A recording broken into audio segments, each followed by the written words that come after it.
Projeção astral, o despertar da consciência. Agradecimentos.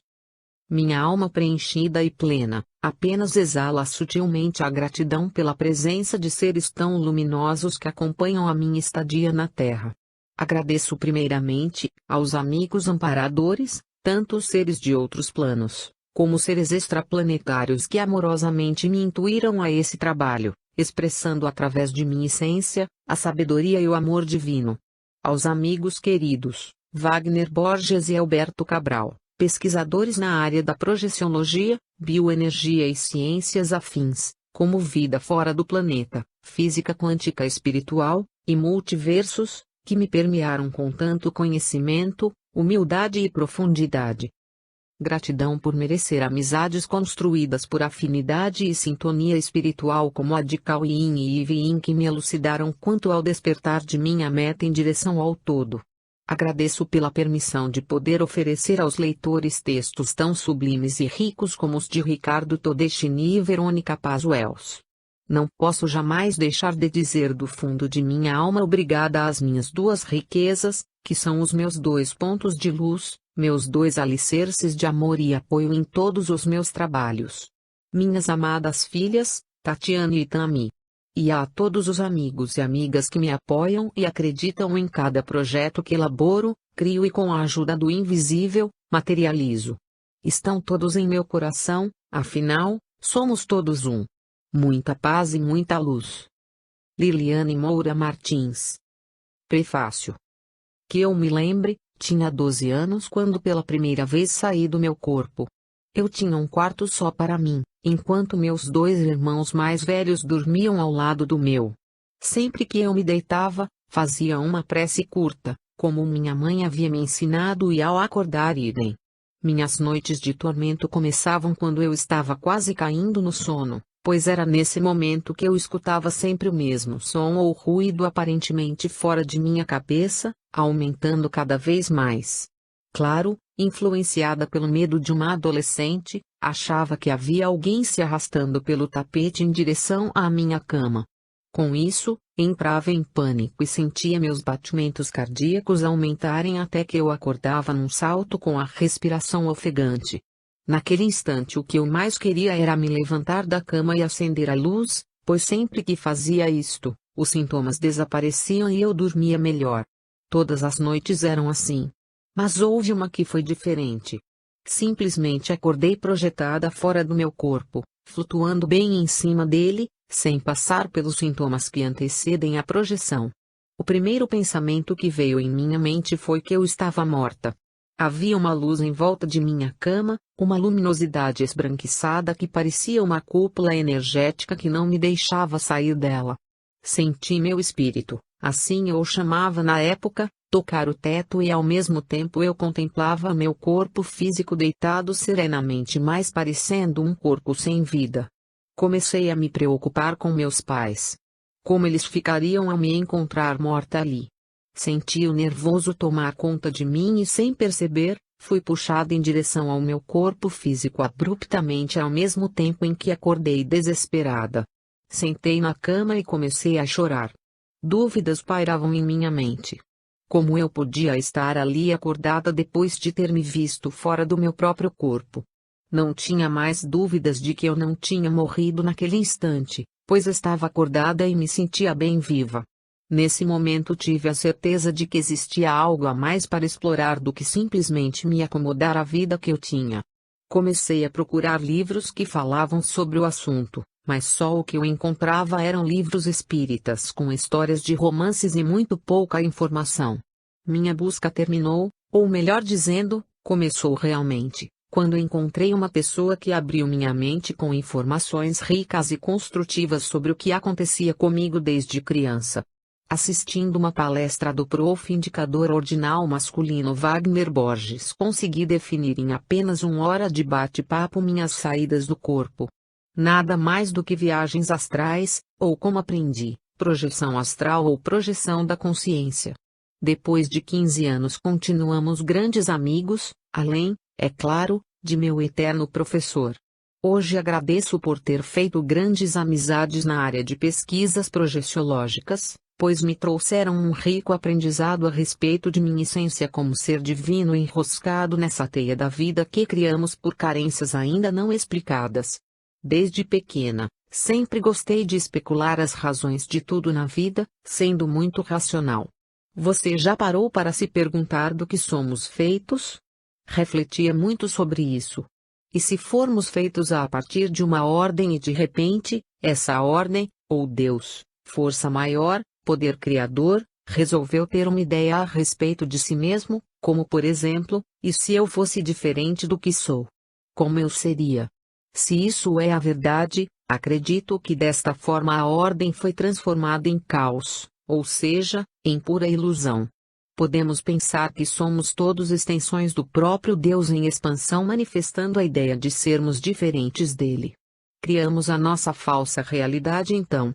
Entramos nessa roda da vida, entre idas e vindas como reencarnantes nessa teia que chamamos de vida. Você pode estar se perguntando quem resolveu pensar nessa ideia de ser diferente. Eu te respondo, você mesmo, eu, e ele e os outros. Afinal, somos todos um. Não há culpado nem vítima nessa história, e sim, apenas uma ideia manifestada por todos nós a partir de Deus. Desde menina, me lembro que perguntava para minha mãe, de onde eu tinha vindo, quem me fez e para onde íamos depois da morte. Queria saber também o que existia antes de Deus. Se ele nos fez, quem havia feito Deus? Baseado nessa teoria, gostaria de começar uma explicação, ou poderia dizer, especulação sobre o que podemos chamar de consciência, para que possamos compreender melhor como se processa a projeção astral e para que poderá servir a lucidez fora do corpo. Mas antes, quero expor um texto com a permissão de um grande amigo que tive a honra de conhecer e que me ajudou muito no caminho do meu despertar. A teoria do Big Bang sugere que o universo, desde a sua origem, vem se expandindo de um único ponto, criando assim o espaço. Alguns cientistas chamam esse ponto de átomo primordial, que se expandiu através do tempo. Podemos dizer, portanto, que o próprio tempo e o espaço tiveram uma origem. Fica inevitável a ideia de que existe algo que não pertence ao espaço e ao tempo, algo anterior, algo que sempre existiu e que nunca foi criado, algo absoluto, imutável e que, portanto, seja a fonte de origem de tudo que conhecemos. Se não existia o espaço e o tempo, apenas esse algo absoluto, a fonte criadora, a possibilidade de qualquer expansão só é dada em si mesmo. Se a fonte criadora se expandiu em si mesmo, o fruto de sua expansão está contido em si mesmo, ou seja, não há diferenciação entre a fonte e sua expansão.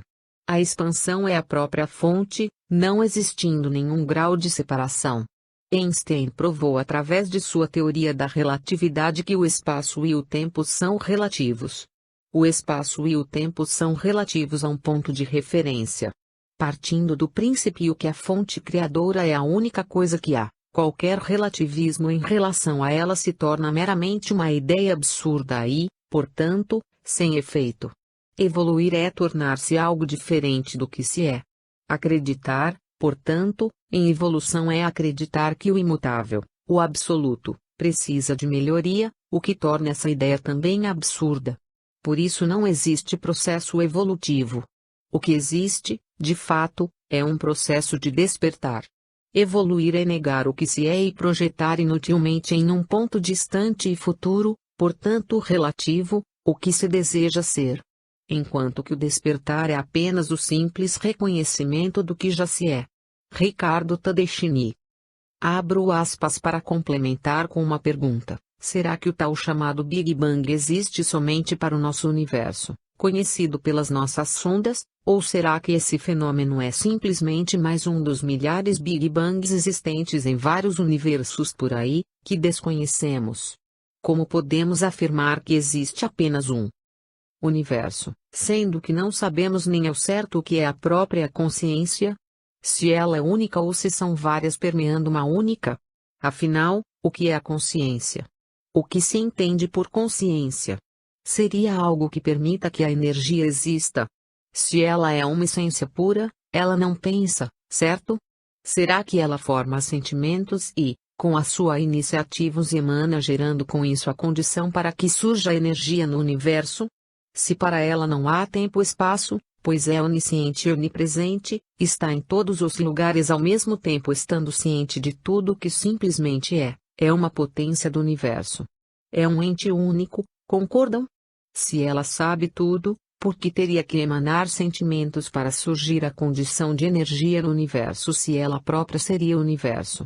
Por que precisaria gerar carências em si mesma para criar corpos, veículos para se manifestar se ela é o próprio todo, ou Deus, poder criador, grande arquiteto do universo, ou como queiram chamar?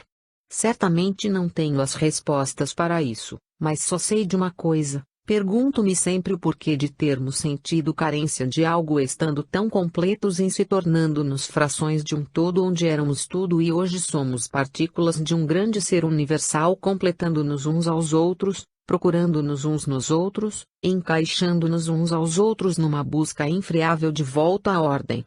Todos nós sentimos no passado essa carência e estamos onde estamos. Vivemos uma ideia de acharmos que poderíamos ser diferentes da fonte. Não há culpado já que somos todos um.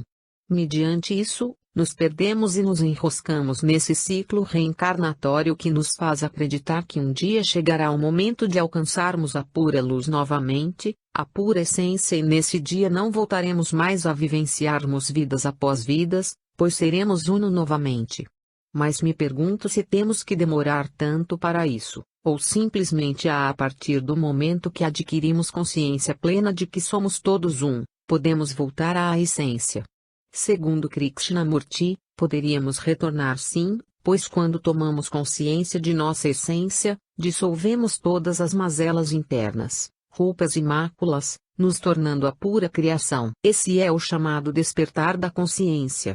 Porém, sabendo quem somos, jamais podemos nos esquecermos de nossos irmãos, já que somos todo um, e enquanto existir uma só alma que não tenha despertado para a sua essência, sempre sentiremos a benevolência de ficar na roda reencarnatória para intuir e ajudar suas mentes a descobrirem a luz que habita em seus corações. E quanto mais trabalharmos nesse despertar consciencial, mais perto estaremos de retornarmos à ordem e sairmos do caos. É claro que estamos longe disso ainda, é só observar o mundo e ver o que se passa ao redor. Mas também não podemos apenas olhar para o caos. Devemos fazer prevalecer o amor que existe e que gera vida em cada ser. Mesmo que observemos a dor alheia, devemos emanar o amor de dentro de nossas almas e fazermos cada qual a nossa parte. Baseado no texto que vocês leram acima sobre evolução, gostaria de esclarecer ao leitor que todas as vezes que aparecer a palavra evolução nesse livro, será num contexto de despertar. Usarei essa palavra na tentativa de compreenderem o processo pelo qual passaremos através dos estudos da projeção astral, como ferramenta possível de um despertar da consciência. Portanto, iremos evoluir na aprendizagem dessa ferramenta para que a mesma nos ajude no despertar das outras pessoas ao nosso redor. Mas vamos tentar entender de que forma um dia saímos da ordem e entramos no caos. Podemos chamar de consciência, de Deus, de o todo, de o grande espírito, o grande arquiteto do universo ou simplesmente de energia universal que gera tudo. Difícil é falar de tempo, de movimento ou de espaço, quando aprendemos ou sabemos que essa consciência simplesmente é. Mas vamos tentar um referencial de tempo para compreendermos o princípio, se é que posso falar assim, de tudo. Quando essa consciência estava em seu estado de ordem, gerou um sentimento, que por si só não aprendeu, ou seja, ela não conseguiu obter a resposta sozinha, então foi gerada uma ideia de carência. Por este motivo, a consciência precisa processar fora de si essa carência, através de veículos de manifestações. Foi criada por si só a necessidade de experiência da consciência na sua ilusão de querer ser diferente. A consciência sente-se como tal e quando quer reconhecer o sentimento puro em si mesma, ela constrói com um conjunto de sentimentos uma energia capaz de criar o pensamento e para manifestar esse pensamento, ela precisa criar um corpo mental no plano mental. Com isso, ela cria o tempo, porém, não linear nesse plano mental. Desta forma, ela conhece a si mesma pelo próprio reflexo, ficando mais sábia. Porém, se ela não se reconhecer, vai criar de uma forma mais intensa, através de emoções, que são pensamentos mal compreendidos, o plano astral. E sabemos que para manifestar essas emoções, a consciência precisou criar um corpo emocional para se manifestar nesse plano, adquirindo espaço, pois ela precisou de forma para se sentir mais sábia. De alguma forma, a consciência precisou de uma complexidade maior para reconhecer sua ideia de carências. O plano astral tem tempo, porém não localidade, ou seja, através de saltos quânticos nos manifestamos onde queremos apenas tomando consciência de onde queremos estar. Ela ainda precisou de pluralidade para se reconhecer como ser. A consciência gerou mais sentimentos para densificar os padrões de energia para criar outro plano de manifestação. Com a desordem das emoções, foi criado o corpo físico para manifestar sua carência no plano físico, pois espaço e tempo são lineares, portanto, ela experiência com dose para o sentimento ser reconhecido. Esse plano existe para filtrar as expressões do espírito. E, tanto para os espíritos mais evoluídos, ou melhor dizendo, despertos, como os que ainda estão no caminho, alcançaram certas verdades, e se encontram reencarnados no plano físico para poderem interagir e conviver para ajuda mútua.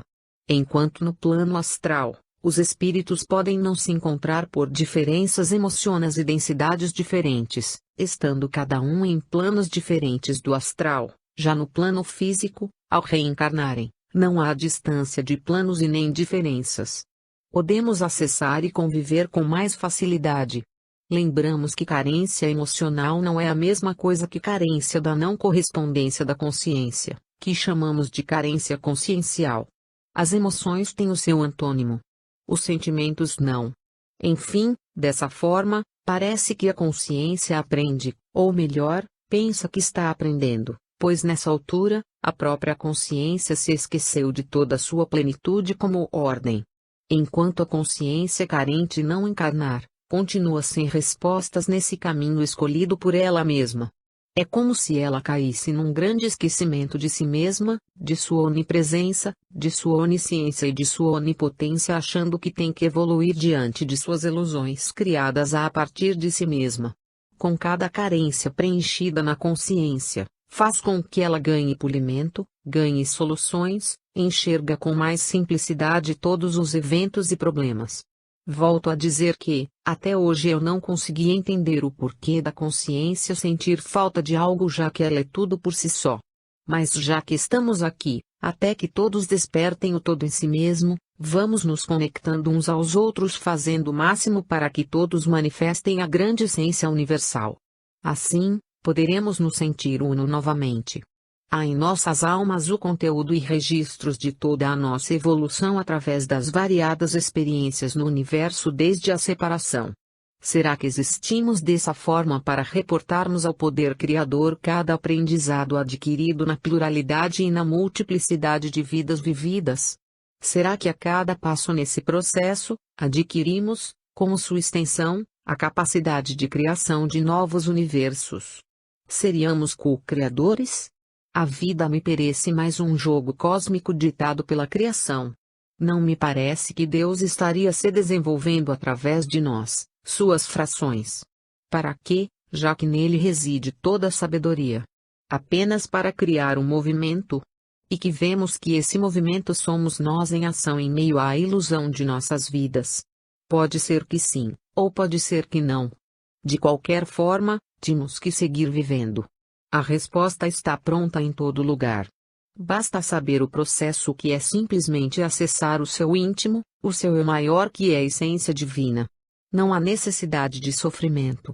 Só sofremos porque caímos nessa grande ilusão de que precisamos sentir falta de algo. Esquecemos a nossa sabedoria, portanto, nos manifestamos através de emoções. Por esse motivo o karma, ação e reação, foi criado por nós, pois é decorrente das manifestações desordenadas de nossas emoções. Reencarnamos para quebrar o ciclo repetitivo emocional, o monodeísmo emocional em que nos colocamos. Se não for assim, Ficaríamos em looping o tempo todo até sentirmos a verdade absoluta. Portanto, aí vai uma dica: se você sofre por algo, é porque já protelou muito tempo para resolver e aprender com esse algo. Enquanto você acha que faz por obrigação, você não aprende. Quando os sentimentos por algo não estão bem compreendidos, viram emoções. Para entender as emoções, você precisa primeiramente tolerá-las, para depois entendê-las e por fim, compreendê-las. Desta forma, as emoções se desfazem e você adquire mais sabedoria. Sofremos porque reagimos impulsivamente. Qualquer coisa que se experimente fruto de reflexos impulsivos é efêmera e passageira. Não devemos fugir das experiências, senão, entramos em negação, que nada mais é do que a reação e não a compreensão das experiências. Reações não são decisões. Devemos pensar antes de agir, ou seja, em vez de sermos reativos, devemos ser proativos em nossas vidas. A melhor maneira para você começar a sentir sua essência é meditando. Com o tempo você achará o canal direto com a essência e sentirá toda a verdade tomar conta de si mesmo e saberá internamente que é divino, que é puro amor. E quando esse dia chegar, que poderá ser depois de muito tempo ou de um simples segundo num despertar, conseguirá amparar todos em sua volta, compreendendo o momento de cada um e ajudando-os a manifestar a sabedoria e o amor divino assim como você. E um dia, quando todos nós estivermos na mesma sintonia desse amor divino, seremos uno novamente. Essas são as minhas especulações, meu aprendizado, minhas buscas e minhas vivências. Essa é a minha paz de espírito encontrada depois de experienciar muito sofrimento. Mas já que entramos nessa, faz parte. Ainda sofro, ainda derrapo nas vias da ilusão. Mas continuo a caminhada tentando sempre perceber a verdade contida através de meus passos e com o convívio com as pessoas em minha volta. As pessoas estão por demais distraídas com o mundo, imaginando que isso é tudo o que existe e que somente nesse contexto podem encontrar algo que possa dar sentido à sua vida. Quando param para observar algo além do mundo, ou quando param para observar a si mesmas, começam a flertar com novas possibilidades a partir de perguntas básicas como: quem sou eu? O que estou fazendo aqui? Qual o sentido real da vida? Nesse momento podem ter a sensação de estarem colapsando, mas isso é apenas a percepção de que seus valores, seus conceitos, seus mecanismos de pseudo-segurança estão desmoronando para, no mínimo, admitir a possibilidade de algo novo. Isso pode ser assustador, e normalmente é experimentando assim, mas é apenas uma fase que logo dá espaço a um novo cenário e a novas sensações onde podemos encontrar gradativamente ou rapidamente novas ideias e novas percepções muito mais confiáveis e muito mais confortáveis. São estágios que podemos chamar de desenvolvimento da confiança, onde, a princípio, temos uma sensação de estarmos nos arriscando em uma aventura sem precedentes e sem referências, de maneira a termos que assumir uma atitude corajosa diante do novo ou aparentemente nova, posto que tudo o que precisamos saber sempre esteve dentro de nós. Será que, a partir dessa experiência de superar o medo do novo e olhar profundamente para dentro de nós, estaríamos diante da verdade? A verdade que aquieta o coração, que lhe tira o medo, que o fez sentir-se quites com a vida, justo em suas ações, competente em suas obras, confortável em seu dia a dia, compreendido e aceito em seu meio, amado, em paz consigo mesmo e, enfim, feliz. Conviver com os outros é conviver consigo mesmo, porém num ponto de vista que não gostamos. Conviver numa caverna é convivemos com pontos de vista de nós mesmos que nos consolam. O que aflora o sentimento é o impacto da relação uns com os outros. Não pode haver sentimento sem ponderação, pois senão será impulsivo, emotivo, sem projeção e inconsequente. Portanto, precisamos nos relacionar para sairmos desse looping contínuo em que nos colocamos. Reconhecer a parte divina em cada ser, transmutando a ilusão em pura verdade. Acredito ser esse o melhor caminho para voltarmos à essência e sentirmos a maior energia potencial que existe no universo, que é o amor. Sentir a própria existência já é tudo. Existência refere-se a uma consciência, à capacidade de identificar o papel que a vida representa na conjuntura das forças e variáveis universais, na percepção de estar, ser e obedecer a um propósito em vias de compreensão. Devemos nos integrar ao sentido da vida, compreendendo nosso papel no cenário universal. Com isso, vamos descobrindo o valor da nossa identidade viva, inteligente e amorosa com a nossa capacidade de transformação. Usando a sensibilidade para valorizar a existência, percebendo as mensagens sutis do universo, podemos refletir na busca da compreensão e percepção da realidade que nos cerca. Com isso, usamos a ponderação para atingirmos a consciência plena do que é existir no universo. Junto com a ilusão da separação, obtemos a capacidade de criar, renovar, escolher, transformar e evoluir para o despertar. E para desvendar as dúvidas temos que achar a chave que se encontra no cosmos, e para isso temos que ter determinação, coragem, desprendimento e força para atingir essa meta. Reconhecer-se divino. Sentir-se divino é a chave, porque Deus é sensação. Então, apenas sinta-se, admire-se e dê valor à sua integridade. Nos tornamos espíritos fracionados buscando o retorno à casa do Pai. Sendo espíritos, somos espiritualistas comprometidos com a ação, com a realização, com o conhecimento, com a busca de um novo estado de consciência dinâmico, amplo, claro, livre, puro e profundo. Procuramos sermos felizes.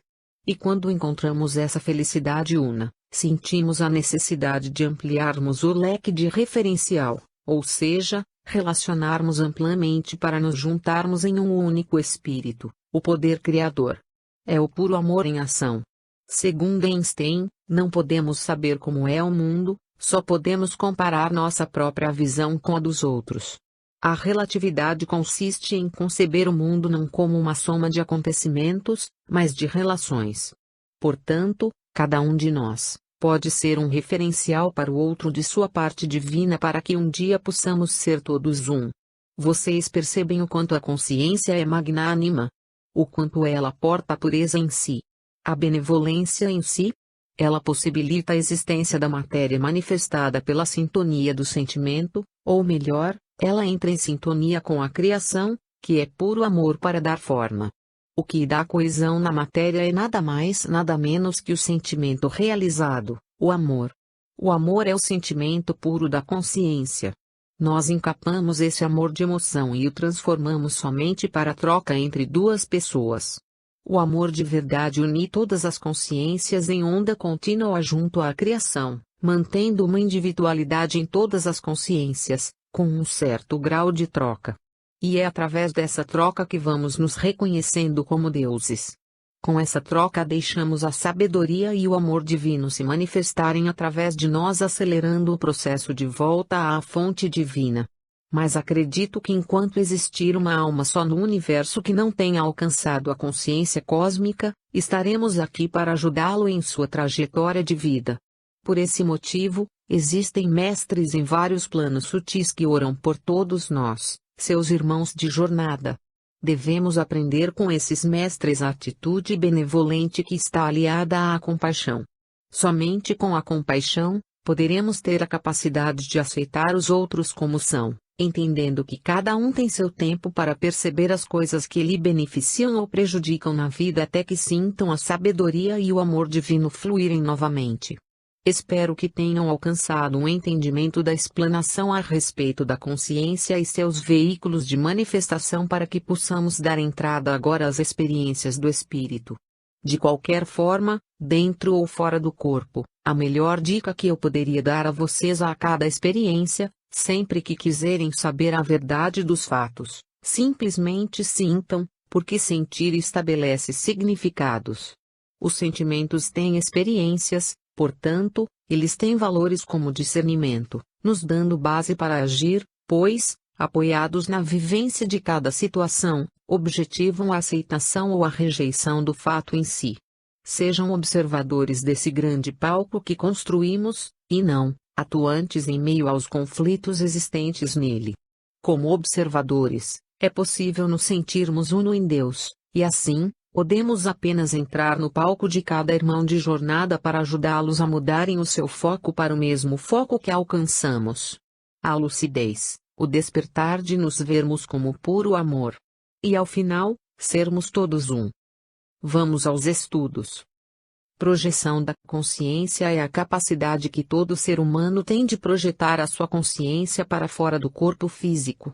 Essa experiência tem recebido diversas nomenclaturas, dependendo de doutrinas ou corrente de pensamento que a mencione: viagem astral, esoterismo, projeção astral, teosofia, experiência fora do corpo, parapsicologia, desdobramento, desprendimento espiritual ou emancipação da alma, espiritismo, viagem da alma, Ekankar, projeção do corpo psíquico ou emocional, Rosacruz, projeção da consciência, projeciologia, etc.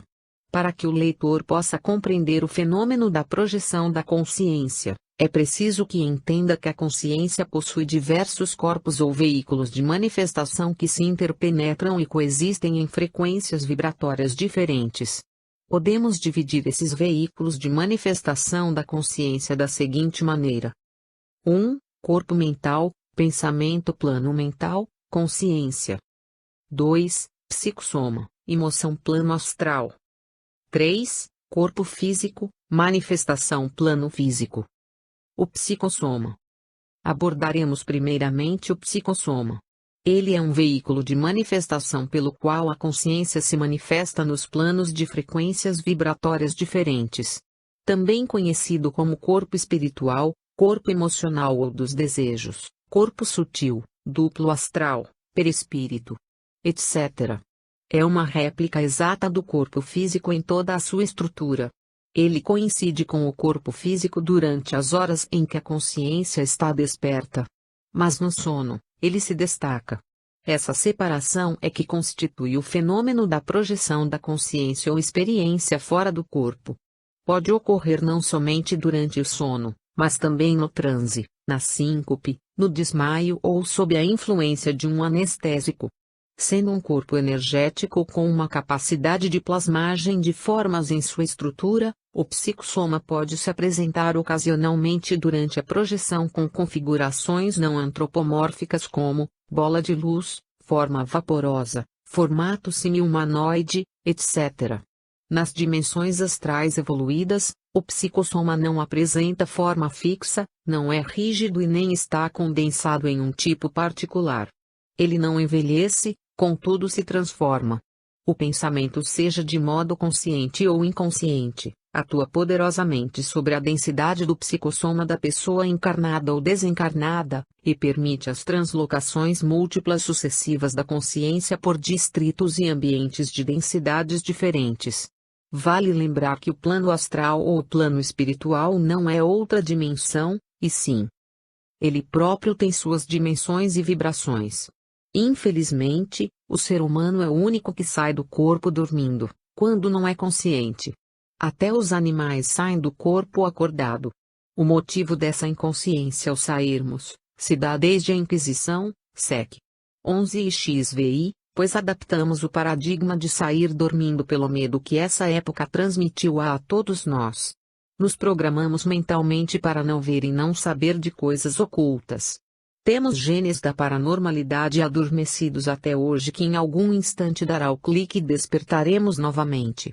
A Inquisição foi uma maneira de bloquear esse despertar matando muitos paranormais na época, pois não era um momento por não haver sentimento, senão seriam iguais ao povo da Atlântida novamente que usaram erradamente a paranormalidade através de poder. O medo de não ser paranormal e perder o poder gerou a Inquisição juntamente com a ganância de adquirir terras dos outros tomando posses indevidas à Igreja e o Estado. Muitos trazemos resquícios de medos e dores nos deixando inconscientes fora do corpo através da projeção. Precisamos saber que o psicossoma, a rigor, não é possível a dor real, a lesão, ferimento ou acidente, como acontece com o corpo humano. Se você não sabe para onde ir quando se projetado no seu quarto, solte energia expandindo cada vez mais sua aura se sentindo mais sutil. Se apazigue por dentro para mudar o seu padrão vibratório de medo. Pense em luz. Dessa forma soltará o seu duplo etérico e irá para um lugar mais sutil.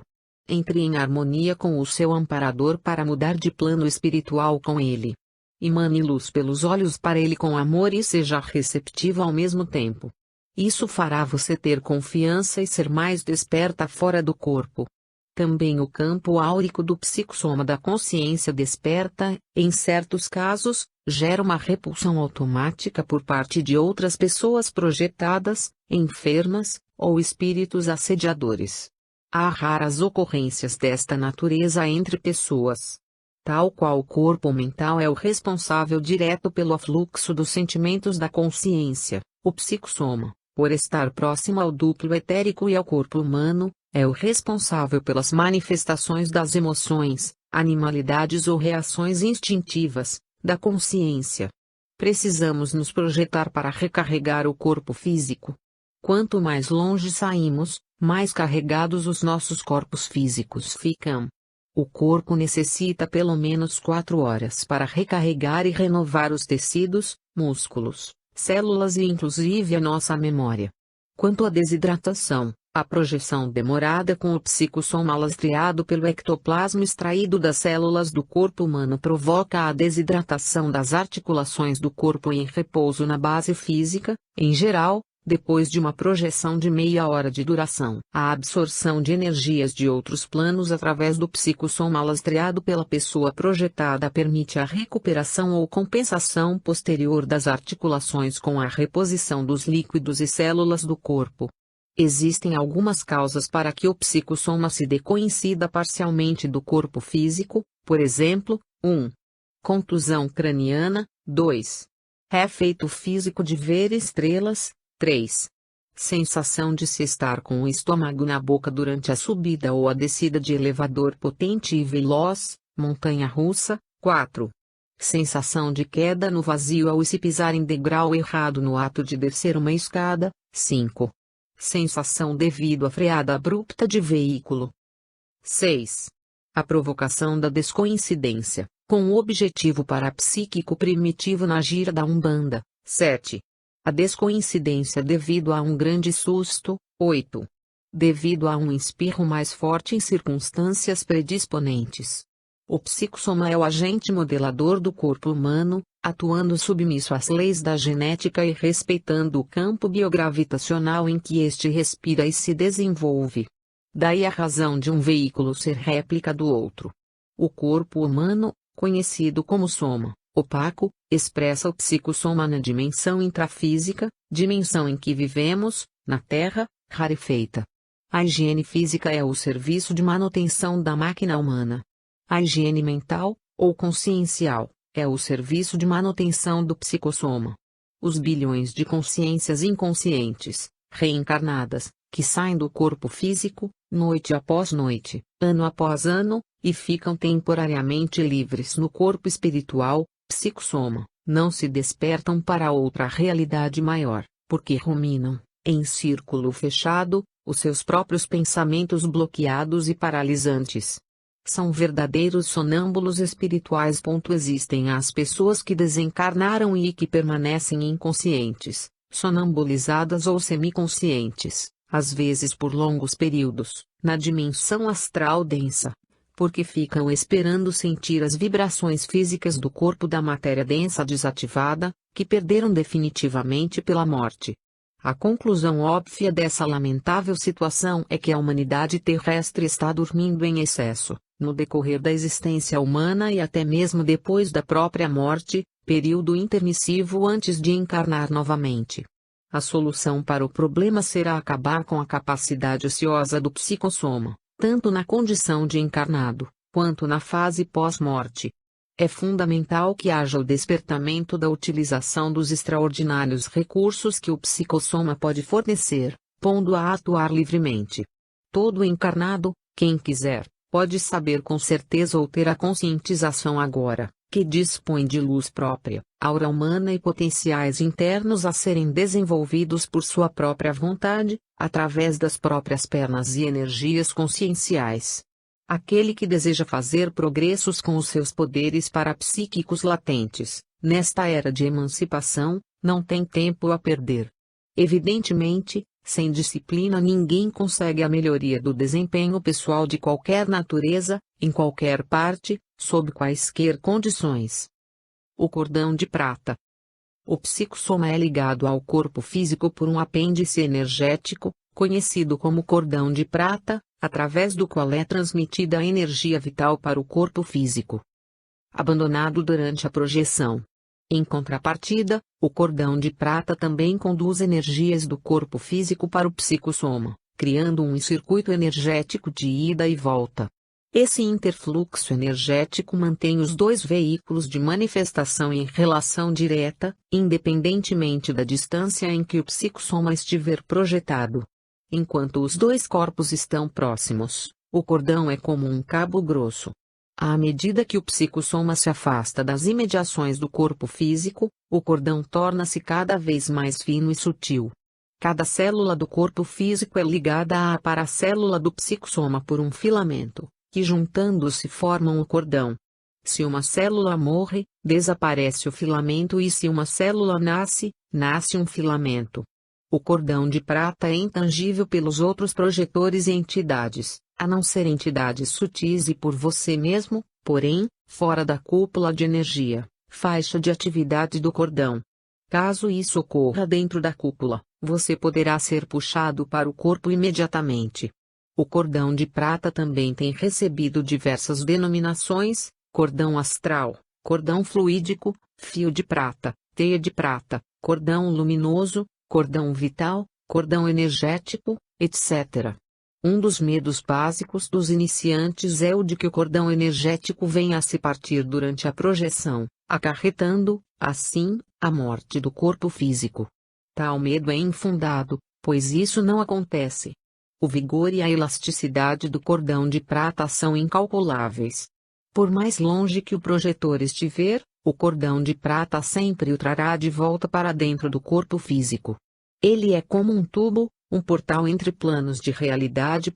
Também é impossível o projetor se perder fora do corpo ou não querer voltar mais ao corpo físico. Para voltar, basta pensar firmemente no seu corpo físico e o retorno se dará automaticamente. O cordão de prata possui uma espécie de automatismo subconsciente que funciona independentemente da vontade do projetor e atrai o psicossoma de volta para o físico, quer ele queira voltar ou não. Se surgir alguma perturbação física no ambiente onde repousa o corpo físico, o psicossoma será imediatamente atraído pelo cordão de prata para dentro dele. É nesse instante que muitos projetores têm a sensação de queda e acordam assustados no corpo físico. Isso é chamado de repercussão física, e pode ocorrer de maneira suave ou abrupta, dependendo da distância e da velocidade com que o psicossoma for atraído de volta para o corpo físico. O cordão de prata não deve ser considerado simplesmente como uma corda de energias, ele é um feixe de energias, um emaranhado de filamentos energéticos interligados. Quando ocorre a projeção, esses filamentos, que estavam embutidos em toda a extensão do corpo físico, projetam-se simultaneamente de todas as partes dele e se reúnem, formando o cordão de prata. Os principais filamentos são aqueles que partem da área da cabeça, através dos chakras coronário e frontal e, a partir do que tudo indica, da glândula pineal, no interior do crânio. Na parte projetada, o cordão de prata se liga na parte posterior da cabeça do psicossoma. Pode-se dizer que são mini-cordões que se juntam num só. Os principais filamentos se distendem de 5 pontos básicos: ventre, chakra sexual, plexo solar, chakra umbilical, baço, chakra esplênico, coração, chakra cardíaco, e cabeça, chakras coronário e frontal. Se o psicossoma se apresentar bastante denso energeticamente fora do corpo, devido a emoções densas, é bem provável que o projetor veja um grande filamento do cordão exteriorizando-se do plexo solar ou do peito, pois são áreas que contêm muito ectoplasma. O filamento energético da cabeça também estará exteriorizado, porém, como é muito sutil, o projetor poderá não percebê-lo.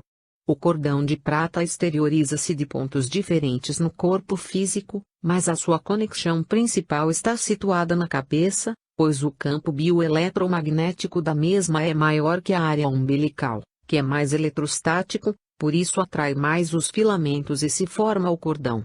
Durante a projeção, é formada uma cúpula de energias que envolve totalmente o corpo físico e o interpenetra em todas as partes. Essa cúpula se estende de 3 a 4 metros ao redor do corpo físico, em todas as direções. Sua origem e funcionamento estão intimamente relacionados com a ação do cordão de prata, do qual ela faz parte. E, por assim dizer, a parte mais densa do cordão de prata que se expande e envolve o físico, vedando totalmente.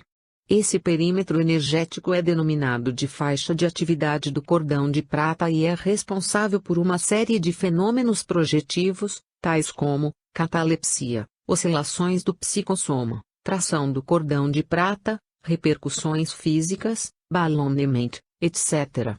O cordão de prata é a algema energética que prende o espírito na carne. Só se rompe na hora final, morte, desencarnação, do corpo físico.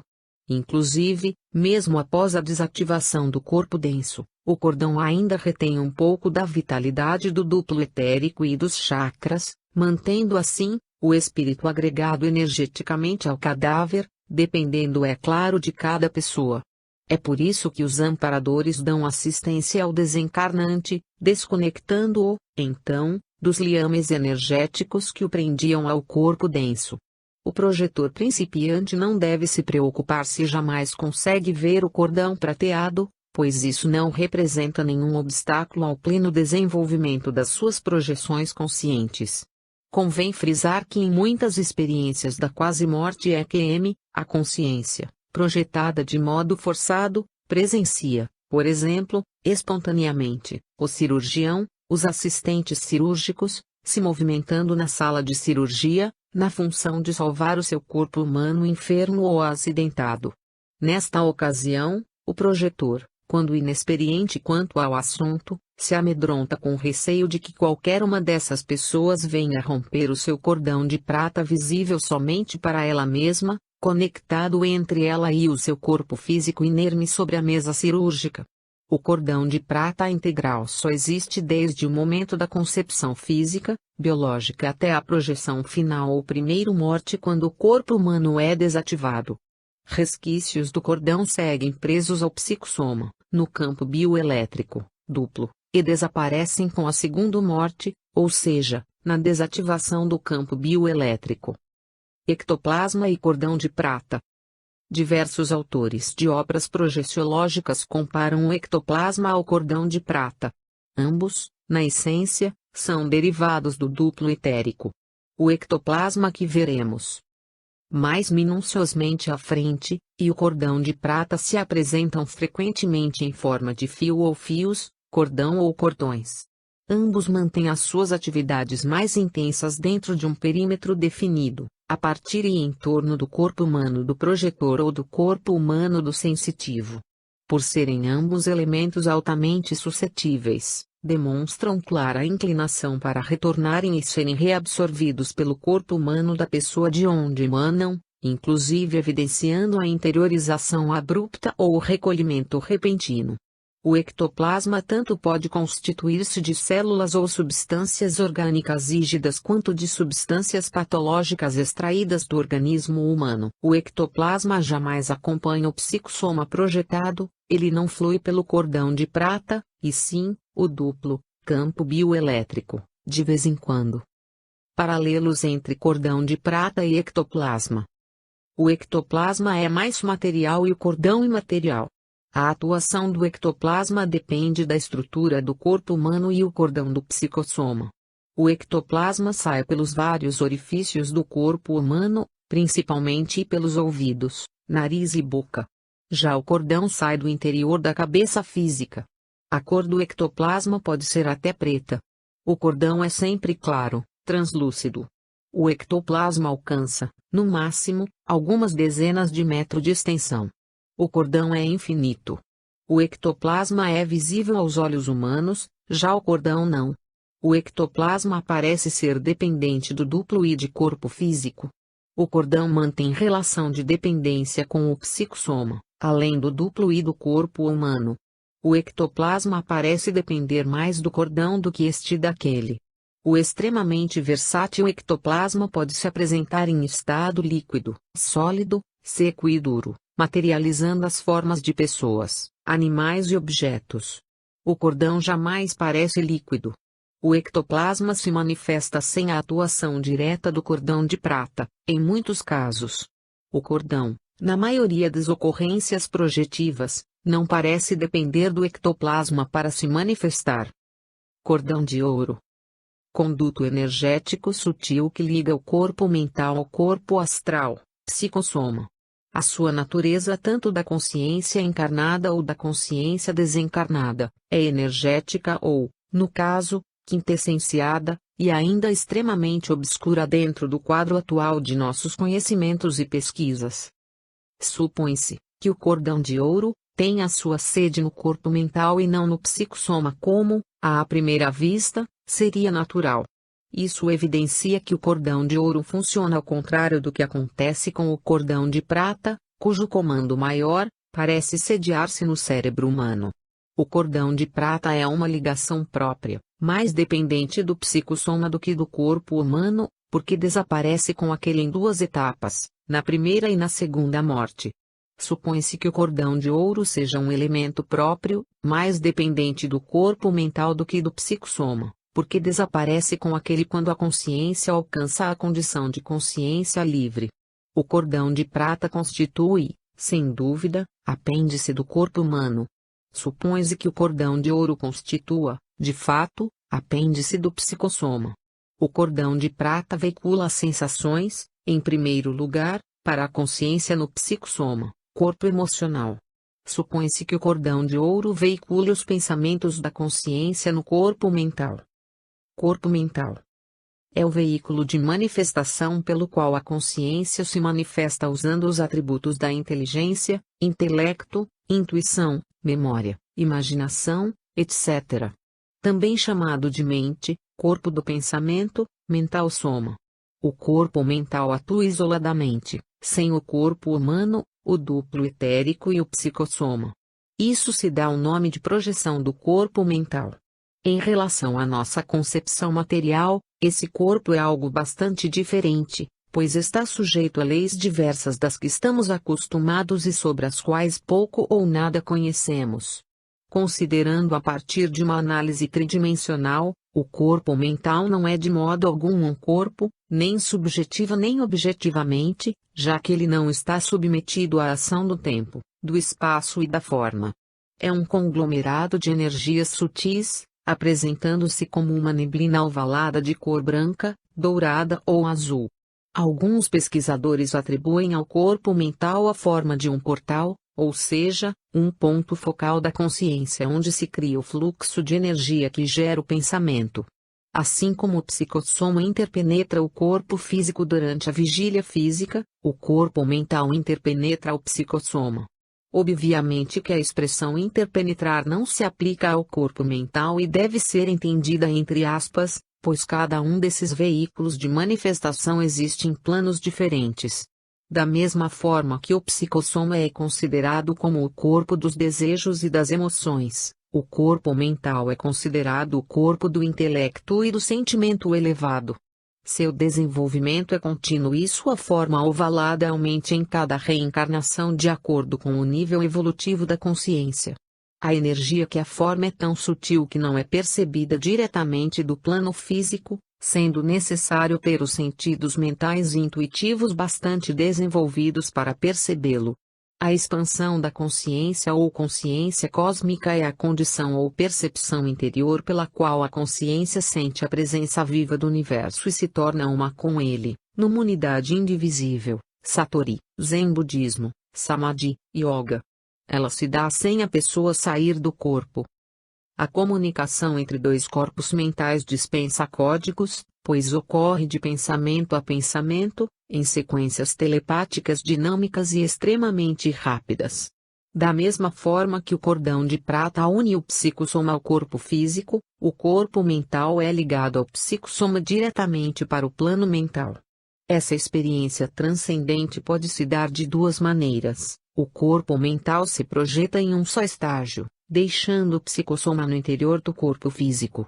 O corpo mental se projeta em dois estágios. No primeiro, se projeta junto com o psicossoma para fora do corpo físico. No segundo, se projeta para fora do psicossoma, deixando-o flutuando nas proximidades do corpo físico ou em outros planos de frequências vibratórias diferentes. No plano astral ocorre a soltura do corpo mental da consciência mais lúcida em relação ao psicossoma, quando a mesma não dispõe na oportunidade do duplo etérico, do cordão de prata nem do corpo humano. Quanto ao desenvolvimento, o hábito da reflexão elevada, da concentração mental e do estudo sereno, sucessivo e dirigido para assuntos avançados e não mundanos, desenvolve o corpo mental da consciência. A projeção voluntária e a involuntária. A projeção pode ser involuntária ou voluntária. Na projeção involuntária, a pessoa sai do corpo sem querer e não entende como isso aconteceu. Geralmente, a pessoa se deita e adormece normalmente. Quando desperta, descobre que está flutuando fora do corpo físico nas proximidades deste ou à distância, em locais conhecidos ou desconhecidos. Em alguns casos, a projeção ocorre antes mesmo da pessoa adormecer. Na maioria das projeções involuntárias, a pessoa projetada observa seu corpo físico deitado na cama e fica assustada, imaginando que está desencarnada. Alguns projetores ficam tão desesperados que mergulham no corpo físico violentamente na ânsia de escapar daquela situação estranha.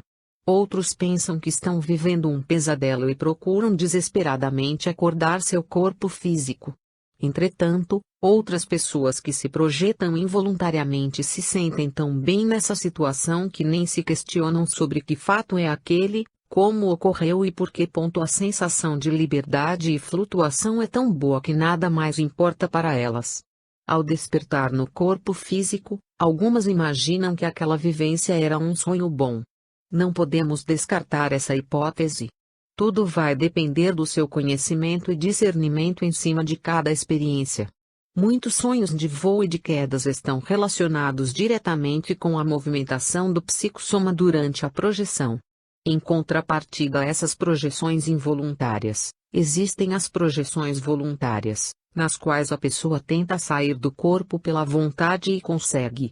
Nesse caso, o projetor comanda o desenvolvimento da experiência e está totalmente consciente fora do corpo, pode observar seu corpo físico com tranquilidade, viajar à vontade para lugares diferentes deste ou outros planos com frequências vibratórias diferentes, encontrar com outros projetores ou com entidades desencarnadas. Pode voar e atravessar objetos físicos, entrando no corpo físico à hora que desejar. Tanto na projeção involuntária como na voluntária, o fenômeno é o mesmo, o que varia é o enfoque dado pelo projetor ao fato. Na projeção voluntária, a pessoa tem pleno conhecimento do que ocorre e, por isso, às vezes, tem medo da experiência. Esse medo está na razão direta da falta de conhecimentos das pessoas sobre o fato em questão. Vamos falar sobre os sinais que antecedem a projeção astral. São sintomas que acontecem na fase inicial da experiência. Dentre elas estão: catalepsia. Ocasionalmente, o projetor pode sentir uma paralisia dos seus veículos de manifestação, principalmente dentro da faixa de atividade do cordão de prata. Essa paralisia é chamada de catalepsia projetiva ou astral. Não deve ser confundida com a catalepsia patológica, que é uma doença rara. Supõe-se que a causa real da catalepsia projetiva seja a impossibilidade temporária de comunicação consciencial entre a mente do psicossoma, no caso, o corpo mental sediado no paracérebro do psicossoma, e as áreas corticais motoras do cérebro físico, denso, do corpo humano.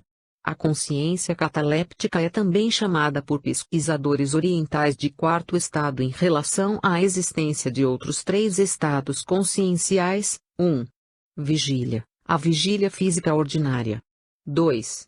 Sonho, o sonho comum simbólico. 3.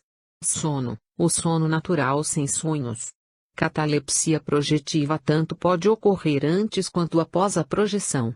Geralmente, ela acontece da seguinte maneira: a pessoa desperta durante a noite e descobre que não pode se mover. Parece que uma força invisível lhe tolhe os movimentos. Desesperada, ela tenta gritar, mas não consegue. Tenta abrir os olhos, mas também não obtém resultado. Alguns criam fantasias subconscientes imaginando que um espírito lhe dominou e tolheu seus movimentos. Geralmente, esse fenômeno dura apenas alguns instantes, mas, para a pessoa, parece que decorreram horas.